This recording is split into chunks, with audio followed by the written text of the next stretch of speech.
앉으세요. 네, 앉을까요? 네, 안녕히 진행할까요?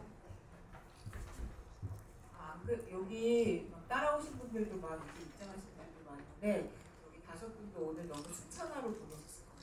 무대 인사 하고 오시고 그래가지고 네, 그래도 또 이렇게 앉아가지고 여러분하고 이야기 나눈다는 소감이 남다르실 것 같아서 개봉 4주차에 이렇게 관객분들 만나는 자리 인사 말씀 소감 한 분씩 여쭙고 시작하도록 하겠습니다. 감독님 인사 말씀과 소감. 네, 이렇게 저희의 영화를 봐주시고 또 이렇게 이야기까지 들으러 와주셔서 진심으로 감사드립니다. 네, 감사합니다. 네, 안녕하세요. 노상현입니다. 반갑습니다.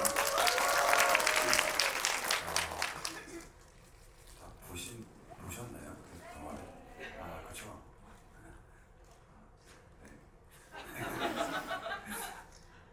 네, 자리해 주셔서 감사합니다.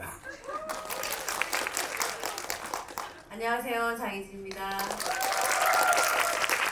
지금 몇 년 만에 하는 거라 제가 얼마큼 수다를 떨지 모르겠어요. 오늘 다들 집에 보내드려야 되는데 정말 감사합니다. 네, 안녕하세요. 수호 역의 정우희입니다. 네, 오늘 GV 자리 참석하게 돼서 너무 영광이고 관객분들도 많이 감독님이랑 또 주연 배우들이랑 얘기할 기회가 많지 않으니까 궁금한 거 있으면 많이 물어봐 주시고 즐거운 이야기 많이 하다 갔으면 좋겠습니다. 감사합니다. 네, 안녕하세요. 대도시의 사랑법 원작 작가 박상영입니다. 반갑습니다.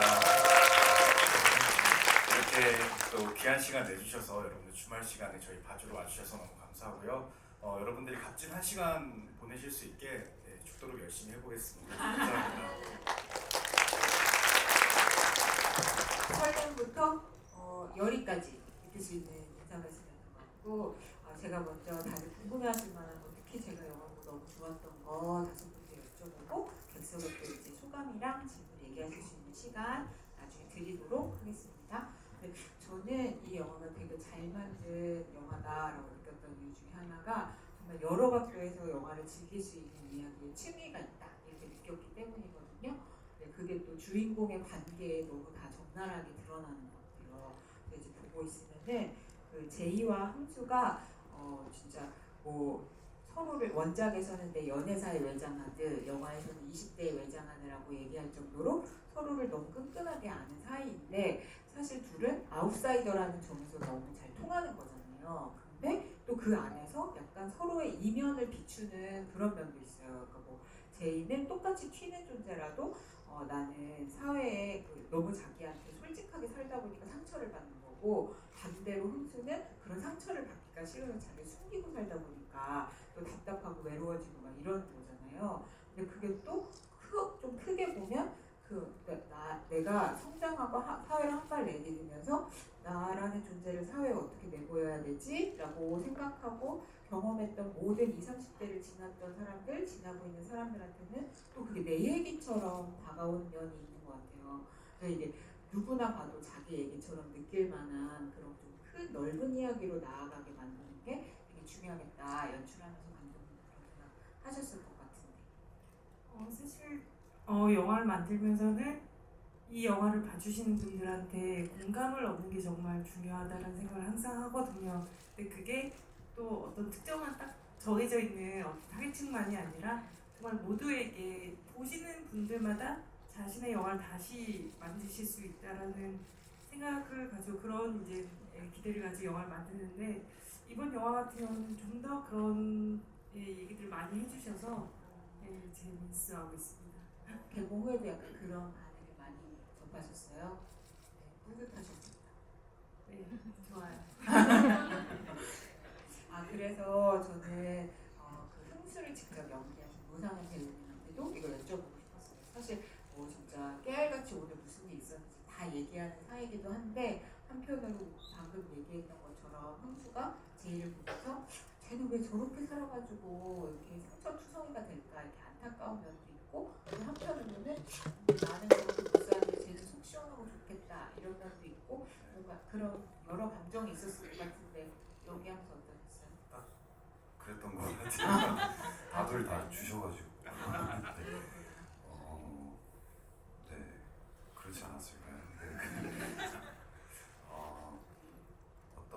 그래서 흥수가 제이를 바라보면서 느꼈던 감정 같은 거? 비슷한 어떤 결핍에서 같이 이 비롯이 됐다고 생각을 해서 그것 때문에 조금 둘이 유대할 수 있지 않았나라고 생각을 합니다. 결핍이란? 그 결핍이란? 그 결핍, 제이는 제이만의 이제 어떤 그냥 그렇게 어떤 소문의 중심이 되는 제이만의 상처가 또 있잖아요. 그리고 말씀하셨듯이 그 아웃사이더로서의 그 사람이 느낄 만한 그런 감정들을 다 이렇게 모두가 인간이 이 사회에 속해서 이렇게 필인 하고 싶잖아요. 근데 소외감? 네, 어떤 소외감 그런 것도 있을 것 같고 너무 많을 것 같은데 개인적으로는 사실 두 배우분이 실제로도 좀 많이 비슷한 점도 있지만 다른 점들이 확 있어서 진짜요? 그런 관계를 보는 게 저한테 영화를 만드는 데 좀 도움이 됐었어요. 카메라 앞에 제이와 흥수뿐만 아니라 촬영장에서 느껴지는 그 김고은 배우와 노상현 배우의 약간 그런 면들. 저희가 아싸 같았나요? 저희 모두가 이제 계속 밑에 아이의 인간들이 좀 모여 있었어가지고 뭐 이제 그 안에서도 근데 그 격차들이 좀 있고 또 그러다 보니 친해지는 과정이 좀 더 많이 필요했던 것 같았고 근데 그 과정이 좀 재밌어서 그런 것들이 영화에 또 반영이 잘 된 것 같습니다. 그죠? 맞습니다. 맞습니다. 근데 그 나이이신 분들이 영화 속에 케미를 내기까지 진짜 엄청난 과정들이 있었겠네요. 그렇다면 전 사실 그 박상영 작가님도 어떻게 보면 제이와 흥수를 만드신 분인데 영화 속에서는 또 작가님 영화 보시고 이 영화는 특히나 제이와 흥수의 관계성과 성장에 초점을 맞춘 것 같다고 얘기도 하셨잖아요. 영화에서 나타나고 있는 이 둘의 관계, 거울 같은 관계 이런 거 어떻게 보셨는지. 저도 뭐 비슷한 맥락에서 재밌게 본 것 같고요. 소설은 이 제2의 내용이 한 70페이지 정도밖에 되지 않아요. 그래서 어떤 이야기의 굵은 줄기를 전개하는 데 중심이 가 있어서 그들의 일상을 충실히 다루지는 못했는데 영화 속에서는 그들이 이렇게 같이 라면 끓여 먹고 같이 소주 마시고 그러니까 얘기하고 이런 일상들이 굉장히 충실하게 복원이 되어 있잖아요. 그런 것을 보면서 맞아 내가 아는 제이의 모습이야. 내가 아는 흥수는 이렇게 행동할 것 같아. 라는 그런 어떤 안심, 안도감 같은 것들이 드는 어떤 그 관람의 체험이었던 것 같습니다. 맞아요. 근데 다들 느끼셨겠지만 진짜 저 자취방에 같이 가서 저 라면 있는 상에 숟가락 하나 넣고 나도 끼고 싶다. 저 노는데 나도 끼고 싶다. 약간 이런 마음 들지 않아요? 되지 않는 걸로 아무도 들지 않아요? 들죠. 네, 들었다고 합니다. 그래서 저는 그런 관계가 너무 끈끈하게 만들어진 게 영화에 대한 어떤 더 깊은 감상을 가기까지 토대가 딱 된 것 같아서 그것부터가 너무 매력적이라고 느꼈습니다. 그럼 이제 정희 배우님한테 수호에 대해서 좀 여쭤보려고 하는데 영화를 다 보고 생각해 보니까 수호도 20대에 흥수를 만난 거잖아요. 근데 그럼 그때 수호는 어떤 위치였나 입장이었나를 생각해 보면은 가만 보니까 수호도 나중에 커밍아웃 한다고 가족한테 그런 거 보면은 그때 당시에는 커밍아웃은 하지 않았고 근데 학교에서 피어 동아리 활동을 좀 시작하는 것 같고 그리고 흥수를 대할 때 좀 더 깊은 연애를 하고 싶어 하는 것 같고 그리고 그런 마음을 또 드러내는 것 같고 그러면 그 처음 만났을 당시에 수호는 자기가 게이라는 거에 대해서 어떻게 생각하고 있는 어떤 입장인 건가요? 수호는 아마 저는 개인적으로는 그 흥수가 이제 작품에서 겪는 그런 고민 같은 것들을 좀 그래도 미리 좀 더 먼저 겪었던 친구가 아닐까라는 생각을 좀 했어요. 그리고 그런 힘든 시기나 고민 같은 것들을 견뎌내면서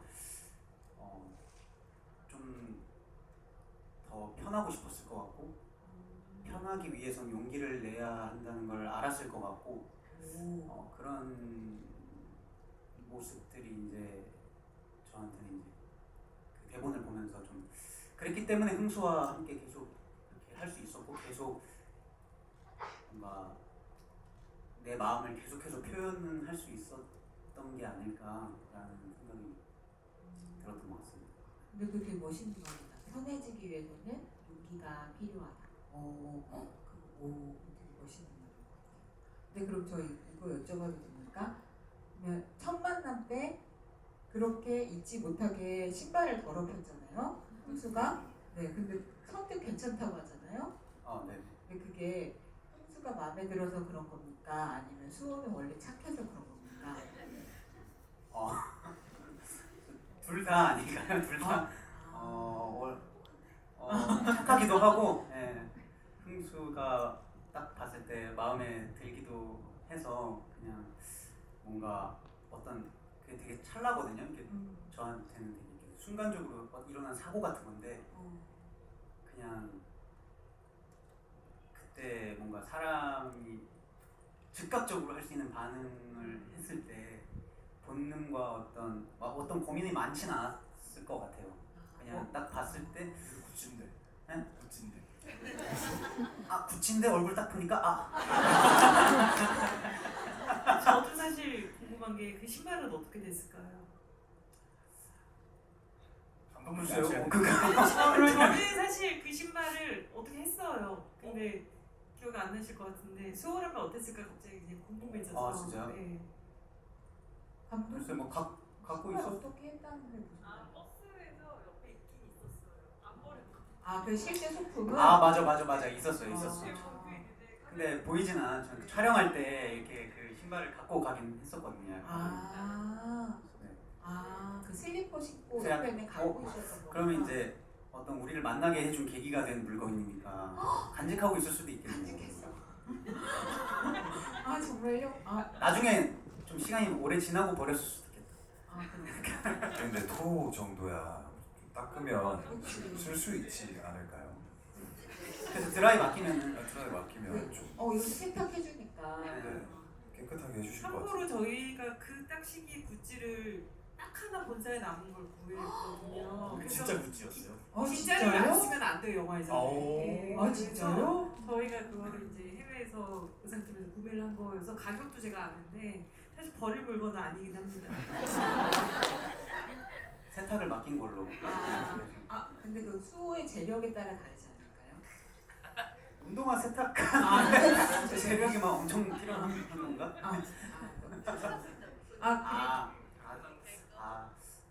그 정도 재력가는 아니지 아니에요? 않을까. 알겠습니다.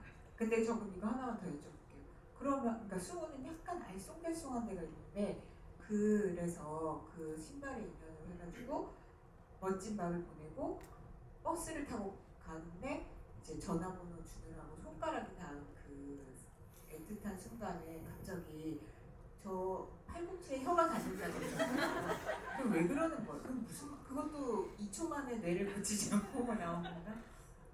사실 제가 이거 감독님한테 오. 처음 시나리오 받고 되게 이걸 하고 싶다고 생각한 가장 큰 이유?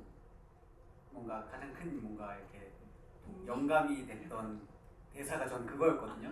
진짜요? 네. 우와. 그게 좀 너무 재밌었어가지고 저도 이 인물이 좀 궁금한 거예요. 그래서 약간 그랬는데 실제로 이제 그 대사를 이렇게 할 때는 딱히 뭔가 이렇게 크게 어떤 많은 의미가 있다기보다는 뭔가 약간 뭐 일종의 수호만의 플러팅이었던 것 같아요. 약간 그런가? 플러팅이라고 볼 수도 있고 아닐 수도 있고 뭐 되게 약간 좀 복잡한 것 같아요. 어필하신 거 아닌가요? 혀도 길어야 되고 유연성도 있어야 되잖아요. 두 가지 장점을 모두 어필할 수 있는 체력적 뭐지? 신체적 장점? 신체적 장점 두 신체적 가지는 장점? 어필할 수 있는 포인트였던 걸로. 뭐든 어쨌든 인상에 남기고 맞아. 싶은 어떤 특이한 말이니까 약간 그 옛날에 그 새끼손가락 들게 하는 마법 걸렸다 하는 그런 비슷한 것처럼 뭔가 나를 기억에 남기고 싶은 마음에 그냥 무심코 나온 말이 아니었을까. 오, 그러면은 여러분 앞으로 썸탈 때 작업 멘트까지는 아니지. 오늘 집에서 한번 해보시고 된다면 썸탈 때 한번 의기심장하게 날려봐도 괜찮겠네요. 네. 그러면 저 이제 장혜진 배우님께 여쭤볼게요. 근데 이 영화는 그러니까 모든 분들이 다 눈여겨볼 만하다고 느끼는데 여러분도 그러셨겠지만 홍수하고 엄마 명숙이 나오는 장면도 참 좋죠. 네. 저도 감사해요. 네. 저도 그랬어요. 그러니까 명숙이 어떻게 보면은 그 아들이 게이라는 거를 잘 받아들이지 못하는 어른인 건데 근데 그게 어떤 영화에서는 좀 답답하고 되게 그렇게 보여지기도 하는데 이 영화는 안 그렇다는 점이 진짜 너무 좋았던 것 같아요. 그래서 배우님께서도 약간 명숙이를 연기하면서 그런 점을 좀 가장 중요하게 생각하지 않으셨을까 싶은데. 감독님이 저를 캐스팅을 하셨을 때 아마 그런 점 때문에 캐스팅을 하셨던 것 같아요. 제가 뭐 매사에 그렇게 진지하게 임하지 않기 때문에. 너무 명숙이 아, 네 이걸 내가 뭐 굳이 뭐 이러는 게 있거든요. 어. 그러니까 남들이 힘든 얘기를 해도 그래 힘들겠다라고 하지만 내 일은 아니니까. INFP예요. 너무 집중하면 제가 많이 아파가지고 될 수 있으면 멀리 하려고 노력하는 게 있고 사실 원래 이 작품을 하기 전에 작가님이 이걸로 독립영화를 만들 생각이셨었거든요. 그때 제가 그 엄마로 똑같이. 네, 할 뻔했었어요. 그래서 저는 이 소설도 읽었었고 그때 그 작품도 다 읽었어서 그때 이제 암 걸린 것까지 다 들어가 있었지만 지금 배도시에서는 그 암 걸린 장면은 다 빠졌고 흥수와의 관계만 남아 있었는데 그때 암에 걸려 있었어도 되게 밝았거든요. 그거에 대해서 근데 그거 연장선이라고 생각을 했고 암에 걸려 있는 거는 감독님이랑 얘기해서 굳이 이건 드러낼 필요 그러면 이제 이야기가 너무 길어지니까 그래서 큰 줄기만 가지고 갔는데 아마 원작에서도 그 엄마의 역할 자체가 그렇게 암에 걸렸다고 해서도 막 심각하게 받아들이지 않고 야 나 로또 맞았다 그랬나? 무슨 뭐 맞아요. 보험 네. 거에서 되게 네. 기뻐했던 기억이 나요. 그래서 있었죠. 네, 맞아요. 네. 기억 잘하시네요. 그죠.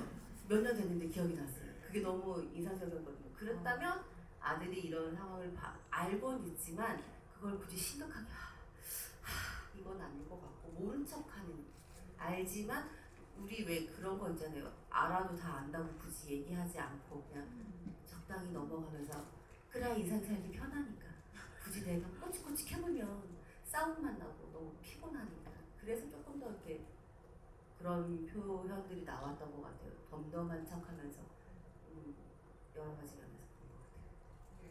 명숙의 그런 활기, 특유의 활기뿐만 아니라 사실 그걸 얼마나 크게 생각하면은 저렇게 못 본 척 하려고 하는 걸까 이게 다 느껴져서 맞아요. 이게 우리가 영화라서 그렇긴 하지만 일상생활에서도 우리 살면서 되게 많이 큰 일을 당하지만 그때는 죽을 것 같고 이것 때문에 내 인생이 끝난 것 같지만 뒤돌아보면 난 살아있거든요. 전 살아있거든요. 그건 지나간 거니까. 그걸 될 수 있으면 덮어서 서로 이렇게 뭔가 화가 나지 않게끔 하는 고단수, 감정의 고단수? 그런 삶의 베테랑 네, 이런가? 그런 느낌인 것 같아요. 그래서 명숙이 되게 인상적이었던 제가 연기해서 그런가요? 근데 그런 면에서 영화에 막 이게 시시콜콜 설명이 나오진 않지만 흥수한테도 엄마가 되게 뜻한 존재겠다 이런 생각을 하게 돼요. 왜냐면 그런 보니까 아빠도 일찍 돌아가신 것 같고 둘이 오래 살았던 것 같고 외아들인 것 같고 그래서 엄마가 자기 개인도 받아들이지 못하는 게 너무 상처가 되면서도 엄마를 되게 또 각별하게 생각하는 것 같아요. 맞아요. 그러니까 얼마나 힘들었겠어요, 삶이. 차라리 엄마가 화를 내거나 그랬으면 자기도 얘기를 하고 편했을 텐데 엄마는 계속 모른 척하고 있고 아무렇지 않게 괜찮아 밥 먹어 일어나 평상시처럼 똑같이 한다는 건 아마 흥수한테는 더 힘든 정신적으로 더 힘들었을 것 같긴 해. 그래서 제이랑 같이 살려는 마음이 생겼겠죠. 흥수의 마음을 좀 얘기해 주세요. 그쵸. 맞습니다. 아무래도 굉장히 많이 외로웠을 것 같고 좀 되게 고립되었다고 느꼈을 것 같으니까 엄마 친구도 없고 아버지도 안 계시고 이제 엄마뿐이니까 그리고 어릴 때일수록 더 그렇잖아요. 약간 엄마가 내 세상이잖아요. 가장 근데 이제 그런 존재한테 뭔가 내가 나로서 굉장히 인정받고 싶은 그런 욕구가 분명히 너무나 많았을 텐데 이제 항상 이렇게 기도할 때 손을 얹고 계속 뭔가 무언의 어떤 부정을 하시니까 더욱더 이제 말하기 힘들고 뭔가 그런 두려움이 계속 있지 않았을까? 불안과.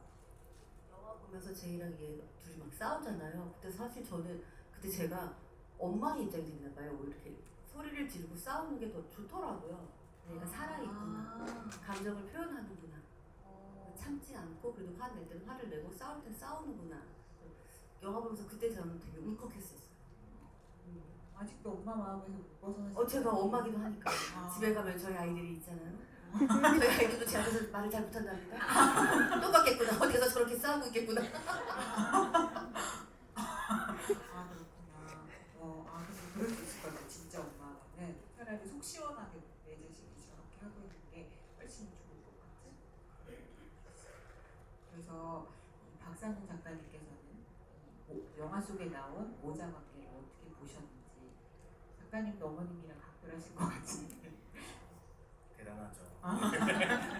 엄마도 이 영화도 보셨고요. 아, 개봉일날 진짜요? 보셨어요. 재밌게 봤다. 점 이렇게 왔던 어떻게 보셨는지 잘 모르겠는데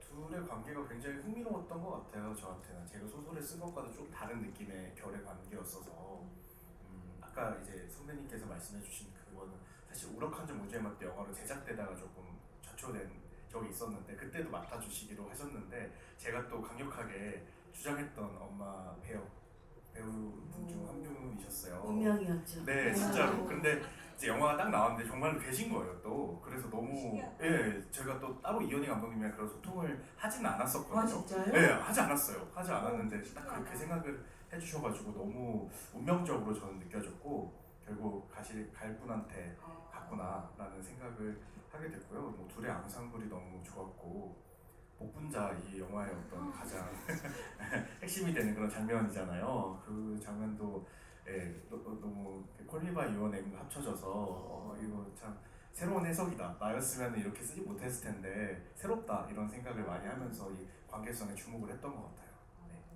근데 진짜 그 목분자의 난 장면을 얘기하지 않을 수 없는데 사실 이 영화는 되게 롤러코스터를 타듯이 주인공이라고 함께 막 감정의 경랑을 겪으면서 영화를 보는데 그러다 영화보다 가장 안돼 하고 이제 막 가장 위급해지는 순간이 그 목분자 장면이잖아요. 근데 진짜 중요한 게 그 장면이 하마터면 진짜 심각한 그러니까 정말 주인공들이 안고 있는 정말 절체절명의 어떤 불안, 위기 막 이런 거를 건드리고 있다는 걸 분명히 보여주면서도 이 영화만은 진짜 그런 생기, 활기 같은 걸 또 잃으면 안 되는데 그 선을 타기가 진짜 어려웠을 것 같은데 그 장면이 너무 잘 넘어가는 거예요. 너무 두 개를 다 놓치지 않고 너무 좋지 않아요? 그래서 감독님도 그 장면 연출하시면서 신경 진짜 많이 쓰셨을 것 같은데. 사실 어려울 것 같았고 시나리오 보면서 욕심도 났지만 어려울 것 같았고 그리고 저희가 그 장면을 화장실이 진짜 작았어요. 저희가 이제 그걸 어떤 집을 이제 빌려서 찍었는데 두 분이 계시면 그러니까 문을 닫지 못할 정도로 둘이 네. 들어오면 사실은 정말 촬영 조건이 너무 안 좋고 거기다 덥고 저희 내부에서 있는 사실 또 여러 가지 네, 진짜 너무 심하게 더웠죠. 그래서 이게 집중해서 이제 찍을 수 있을까 뭐 그런 고민도 있었는데 저는 한 게 없습니다. 너무 잘해주셔가지고 대본이 있고 연기 너무 잘해주시고 잘 찍고 정말 그래서 다들 멘탈이 살짝 나가 있었어요. 그때 너무 사실 더워서 좀 지금. 심하게 나와 너무 더워서. 앉았었죠. 카메라가 들어올 자리가 겨우 나온 거예요. 정말 그래서 화장실은 셋만 있었어요.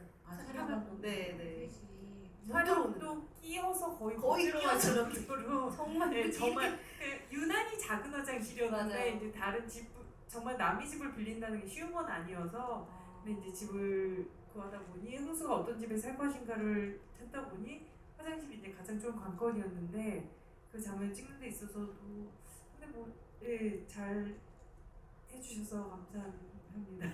그런데 이제 이런 얘기를 많이 했거든요. 이걸 코믹하게 풀고 싶어요? 아니면 진지하게 풀고 싶어요? 아, 제가 제 자랑은 아니지만 코믹하게 풀고 싶어요. 다 코믹하게 되니까 연기를 하고 또다 되니까. 진지하게 슬프게 하고 싶으면 슬프게 하고 감독이 얘기했을 때 아무것도 하지 말자. 아 진짜요? 아무것도 하지 말자. 그냥 스르르 일어나자. 그 스르르 일어나는 게 사실 진짜 웃기시려고 하신 게 아닌데 네. 그러면서 뭔가 이게 캐릭터도 드러나고 상황도 뭔가 보여지고 사실 그날 여기는 우리 상현이가 다 했거든요. 엄마 목 흔들고 붙잡고 막 놀라고 뭐 이런 거 혼자 다 했거든요. 저는 그냥 스르르 일어나. 저는 좀 되게 신경이 많이 쓰였던 씬이긴 했어요. 이렇게 감정적으로 뭐를 띄워야 되지? 진심으로 슬퍼하지 않으면 그 목분자 그게 탁 안 사니까 목을 그날 어찌나 흔들어대는지 정말 목이 많이 아팠어요. 얘네도 힘이 생각보다 세요. 왜냐면 뒤에다 진심으로 흔드니까. 진심으로 흔드니까. 보통은 진심으로도 마음은 진심이지만 손은 힘을 뺀단 말이에요. 근데 얘는 손에도 진심인 거예요. 정말 머리가 목이 빠져. 근데 그 진심이 너무 느껴져서 제가 장난을 칠 수도 없었고 정말 얘는 진심이구나. 손이 떨리는 거예요. 아 진짜요? 네, 정말 그때 이렇게 붙잡고 있었을 때 손이 떨리고 있고 얘 호흡도 떨리고 있고 정말 그때 이 친구가 정말 연기를 잘하는 친구구나라는 걸 그때 느꼈던 것 같아요. 그러니까 거짓말을 할 수도 있었을 텐데 얘는 진심을 다하는구나.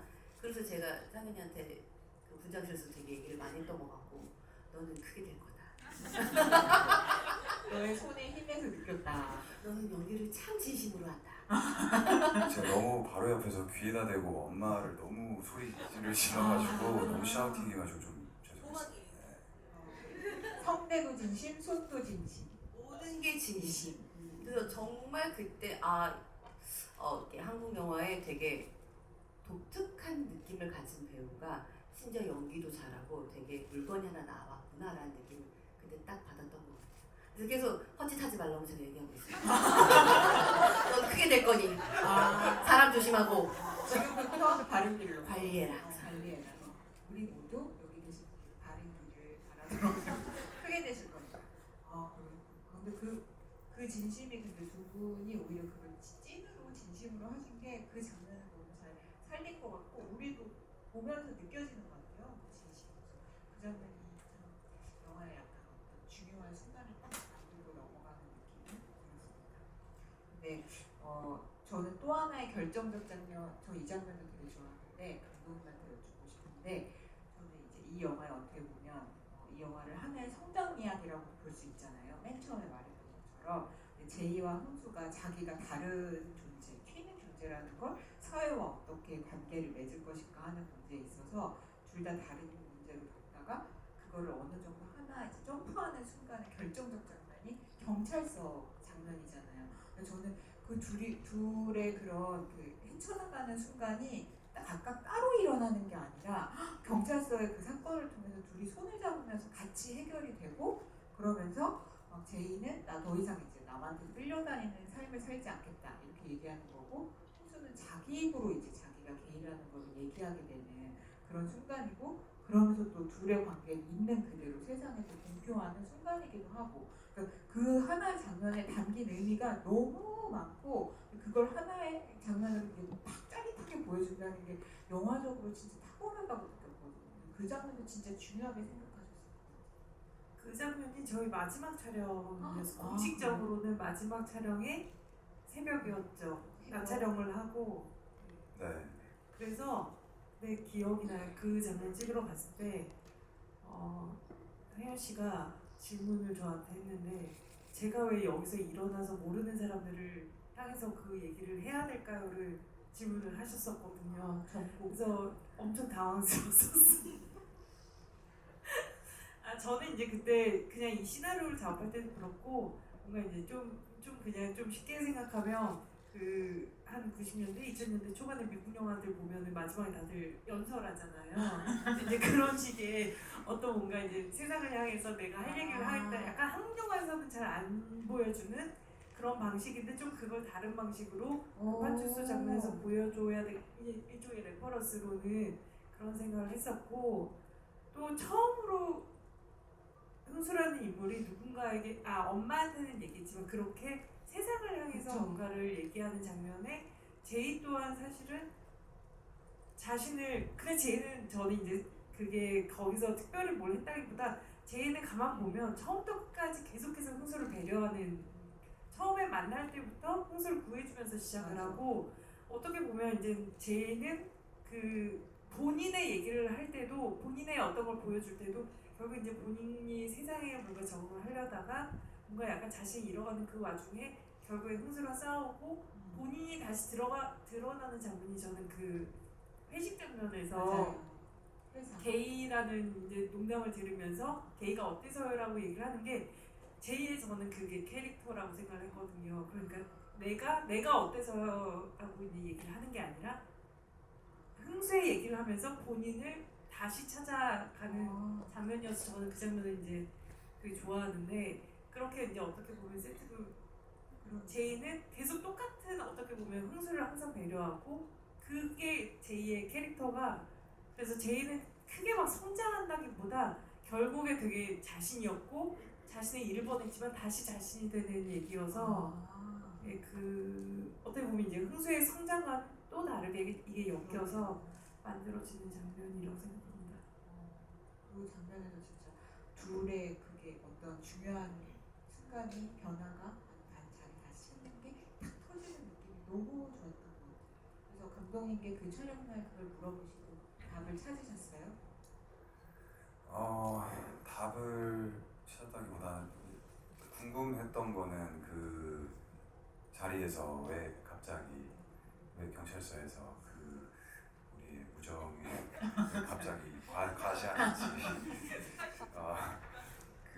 그게 조금 이해가 안 됐어요. 그러니까 논리적으로 뭔가 이 말을 왜 여기서 왜 하는 거지 했는데 이제 우리가 약간 감정적으로 되면 이게 맞아요.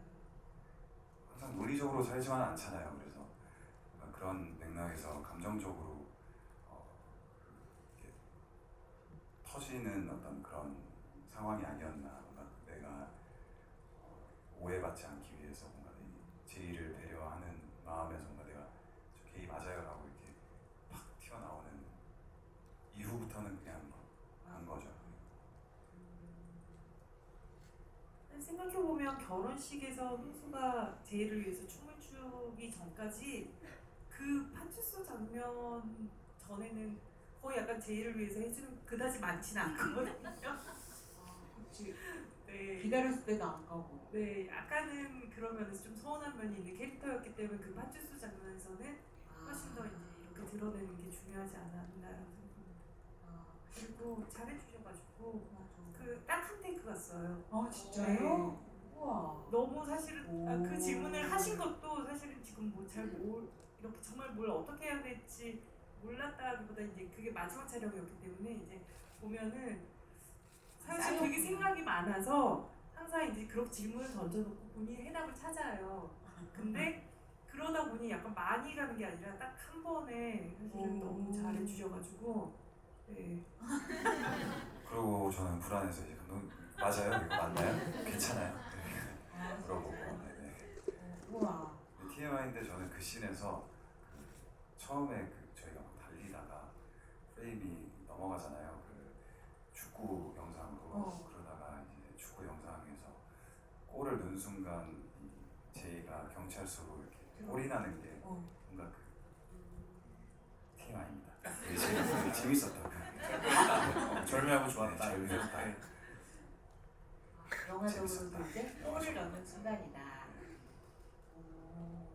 저는 그 장면 너무 좋을 것 같아요. 마이크 대고 말씀하세요. 제이가 골이 난 것 같아요. 경찰서. 네. 근데 그럼 이상현 배우님 이어서 어쨌든 그럼 제이는 원래 언제나 자기 자신이었다가 잠깐 자기를 잃어버렸다가 다시 자기가 되는 이야기라고 친다면 흥수한테는 이 제이와 함께한 13년이 약간 정말 성장의 시간이라고도 할 수 있을 것 같아요. 그렇죠? 그래서 제이와의 관계뿐만 아니라 여기 있는 수호 그리고 엄마와의 관계 안에서 이 13년 동안 영화 안에서 그려지는 흥수의 성장, 흥수가 그냥 깨달은 바가 뭐라고 생각하세요? 정확히 뭘 깨달았는지는 모르겠는데 네. 그냥 점점 용기를 내어가는 자기 자신을 본인이 인정을 하고 그리고 자기 자신에 대한 자신감을 갖고 좀 표현하려고 하는 자기 자신을 드러내려고 하는 어떤 용기를 계속 내게 되는 것 같아요. 특히 제이를 통해서도 많이 느끼기도 했고 그런 부분에 대해서는 수호도 마찬가지고 어떤 사랑에 대한 표현을 이제 본인 자체도 이제 숨기고 뭔가 아니야 부정하고 하다가 나중에 그립다 보고 싶다 이렇게 얘기하는 장면에서 그런 것들을 많이 배우지 않았나. 점점 더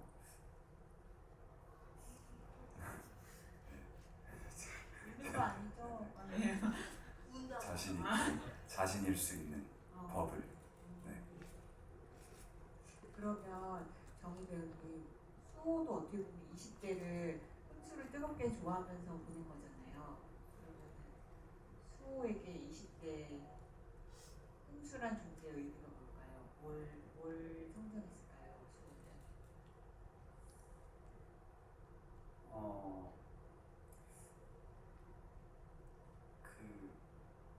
그런 생각을 좀 해봤어. 약간 승수의 외장 하드가 이제 제이라면 이제 수호의 외장 하드는 뭔가 흥수 같은? 근데 이게 이게 되게 그만큼 이제 최선을 다했고 뭔가 계속 우는 게 아니고 사례가 걸려. 목이 메일 거야. 사례가 어때요?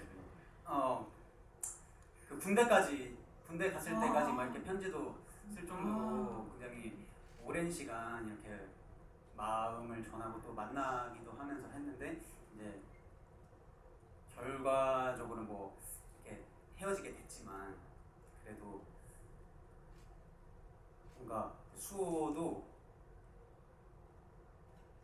확신하고 행동했던 사람은 저는 아니라고 생각을 해가지고 그러니까 막 가족들한테도 알리지 못한 것도 어쨌든 계속 고민하고 계속 헤쳐나가고 용기 내가는 과정 중에 있는 친구였기 때문에 뭔가 계속 노력을 했었던 것 같아요. 그렇게 흥수한테 그 전하는 마음이 이렇게 자신이 조금 더 아까 말했듯이 좀 편해지기 위해 용기 내는 그 과정 중에 하나라고도 생각을 했었고 그리고 그렇게 최선을 다했기 때문에 또 나중에 안 됐을 때 또 시간이 잘 흘러서 또 다른 사람도 새롭게 만날 수 있게 되고 그렇지 않았을까 생각을 어쩌다 외장하드가 이렇게 애틋한 존재가 됐나? 애틋한 물건이 됐나?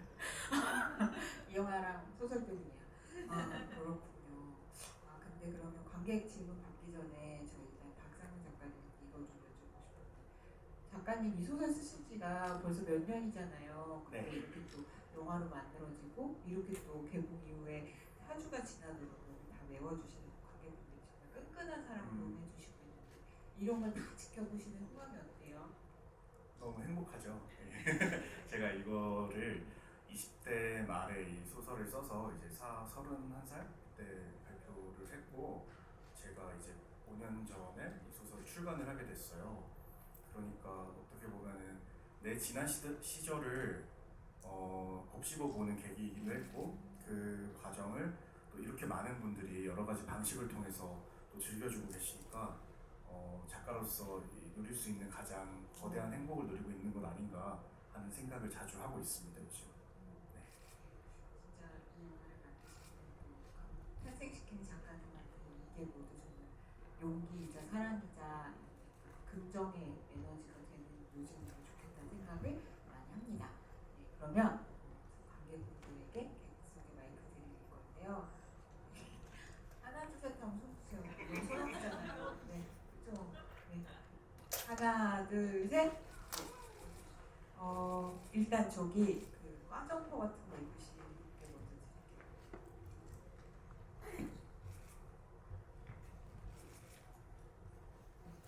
네, 안녕하세요. 저는 이 이야기에 등장하는 인물들과 좀 비슷한 소수성을 공유하는 입장으로서 이 이야기를 만들어주신 작가님과 감독님 그리고 배우분들께 큰 감사를 먼저 전하고 싶습니다. 저는 오늘 용기에 대해서 말씀하신 것들이 굉장히 인상 깊었는데 저도 수호와 가장 비슷한 입장에 있는 사람이라고 생각이 드는데 세상에 수많은 이제 흥수와 수호 같은 사람들이 용기를 낼 수 있는 말을 한마디씩 이제 해주시면 너무 감사할 것 같습니다. 배우님부터. 네가 너인 게 네 약점이 될 수는 없어. 어떡해.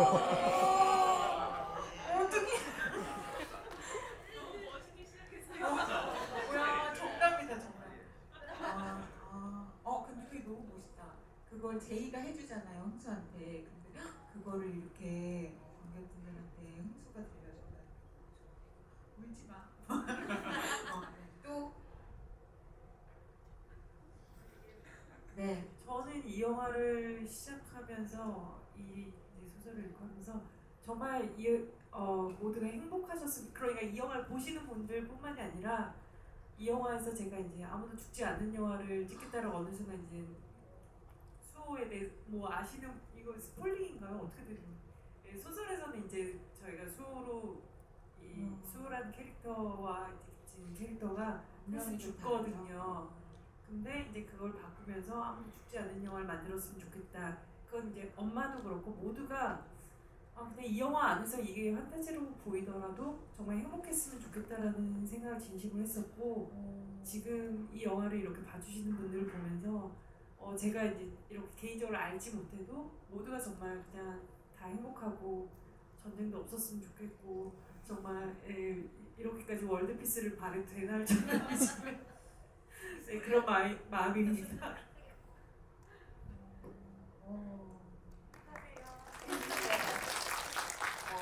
글쎄요, 제가 뭐 어떻게 힘내라는 말은 너무나도 식상한 말인 것 같고 본인의 속도에 맞춰서 본인 삶을 잘 걸어 나가면 결국에는 본인에게 또 다른 무엇인가가 주어질 테니 오늘 하루 열심히 살아요.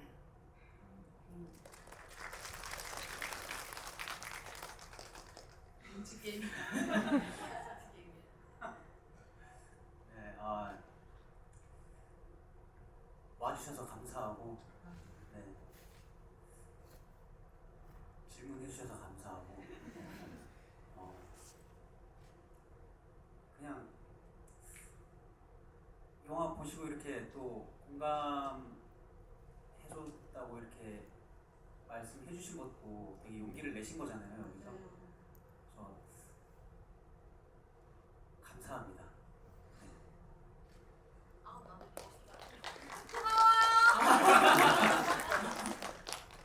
네, 저도 이 소설을 쓰면서 어떤 모든 소수성을 가진 사람들에게 어떤 봉화나 횃불을 올리는 것 같은 기분이었어요. 당신이 혼자가 아니고 이런 이야기, 이런 일을 겪는 사람들이 세상에 얼마든지 많이 존재하고 있다라는 얘기를 해주고 싶었던 거였고, 그래서 여러분들이 이 소설을 읽고 뭐 영화를 보시고 또 주변 사람들한테 이런 얘기를 하고 방금 말씀해주신 지문자님처럼 이런 얘기를 하는 것 자체가 이 존재에 대해서 알리는 그런 계기가 되는 거니까요. 그 점에 있어서 너무 감사드리고 저와 또 같이 그렇게 해나가실 수 있는 거 아닌가, 모두가 함께 그런 생각을 해봅니다. 네. 멘트는 사실 다음 상영 행사가 있어서 이번 질문 마지막 질문 될 것 같은데 아쉽죠? 그죠? 제가 하나 둘 셋 할 테니까 감독님이 한번 골라주시면 진짜 아무도 진짜? 그러면 몇 명 하나, 둘, 셋.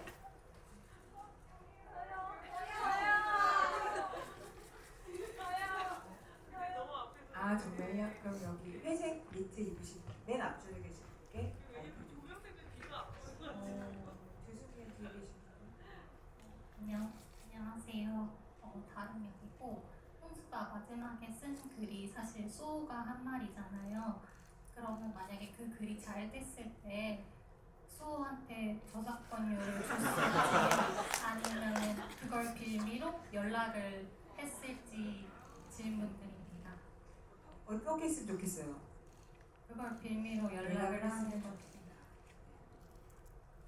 제가 먼저 말씀을 하나 드리면 그거에 대한 얘기가 저 쓸 때도 저 좀 고민이 많았는데 저는 흥수와 수호한테 허락을 받고 그걸 썼다라고 확실히 여기서 얘기를 하고 싶습니다. 창작자 입장에서 남의 얘기 아니에요? 왜냐면 그게 진짜 시나리오 쓸 때 좀 고민을 많이 했던 부분이거든요. 근데 뭐 그게 이제 설명할 수는 없지만 절대 훔치지 않았다. 친구 아니다.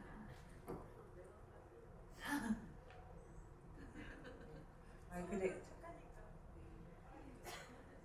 말씀하실 건 많이 들려주세요. 생각을 따로 해보진 않았는데 다 쓰고 허락을 받지 않았을까요? 네, 다 쓰고 일단 써보는 거죠. 써보고 잘 나오면 얘기는 해야지. 그걸로 볼 생각도 있고. 볼 생각 근데 이미 새로운 분이 생기셨고 구질구질하게 계속 이렇게 몇십 년 동안 거기서 저는 마무리가 됐다라고 생각을 하긴 했거든요. 진짜요? 쿨하네. 근데 쿨한 저는 건 개인적으로 아니고. 그 예전에 감독님한테도 대본 이렇게 막 보면서 얘기했던 게 이건 그냥 저 혼자만의 그건데 그 수호가 나한테 생겼다고 한 게 거짓말일 수도 있다고 생각을 했었거든요. 아 수호 뭐야? 그냥 개인적으로 그냥 혼자 그렇게 생각을 한 적이 있었어요. 그래서 감독님한테 이러지도 않았을 거야. 그때 감독님이 그럴 수 그랬는데 좀 마음이 아픈데요. 그랬는데 이제 제가 먼저 얘기를 해가지고 이제 엇갈린 거지. 그런 생각을 한 적이 있어요. 아니 그럼 수업 너무 슬픈 거 아니에요? 집에 가면서 막 모락모락 막 상상하게 될 것 같아요. 아 근데 진짜 이게 시간이 없다고 자꾸 이렇게 돼가지고 너무 죄송하고요. 네, 우리는 이 영화를 계속 사랑하니까 뭔가 이런 질문을 나눌 수 있는 자리도 있으면 너무너무 좋겠습니다. 끝으로 작가님부터 마지막 인사 말씀 나누고 끝내도록 하겠습니다. 네, 여러분들 영화 보시고 나서 얼굴이 너무 밝으셔가지고 저까지도 너무 행복한 기분이 들었습니다. 여러분들 좋은 이야기 많은 사람들과 또 오늘 영화 보고 생각나는 사람들과 많이 나누실 수 있으면 좋을 것 같아요. 네, 널리 SNS에도 알려주시고 그러면 감사하겠고요. 오늘 귀한 자리 해주셔서 감사합니다. 네, 이렇게 GV 시간을 갖게 돼서 너무 즐거웠고 시간이 너무 빨리 가는 것 같아서 아쉽고 더 많은 이야기들과 질문들과 뭐 이런 거 나눠보고 싶은데 참 아쉽습니다. 대도시의 사랑법이 더 오래 가서 또 이런 자리를 만들 수 있다면 더 좋겠는데 관객분들 많이 도와주시고 끝날 때까지 많이 사랑해 주시기 부탁드리겠습니다. 감사합니다.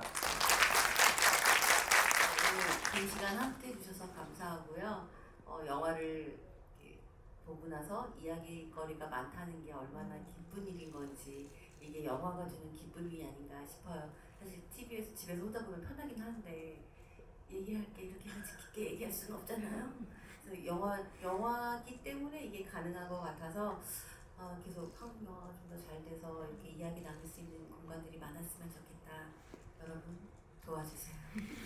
감사합니다.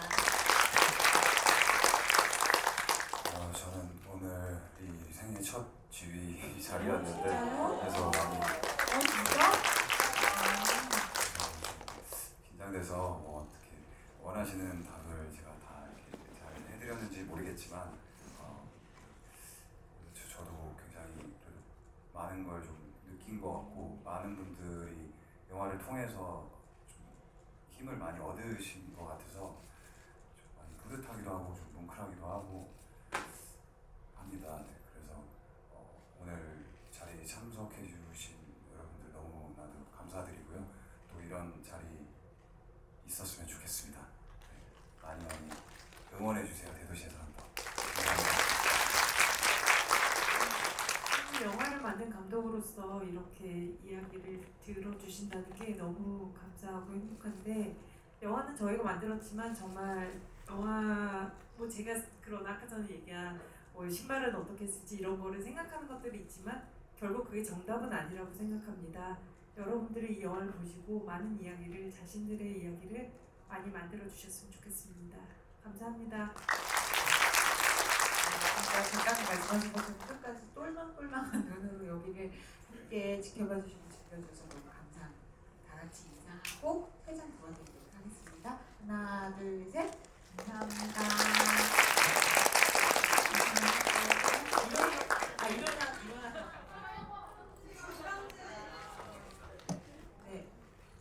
네. 자, 하나, 둘 다시 할까요? 인사할까요? 죄송해요. 예의 있어요. 하나, 둘, 셋. 감사합니다.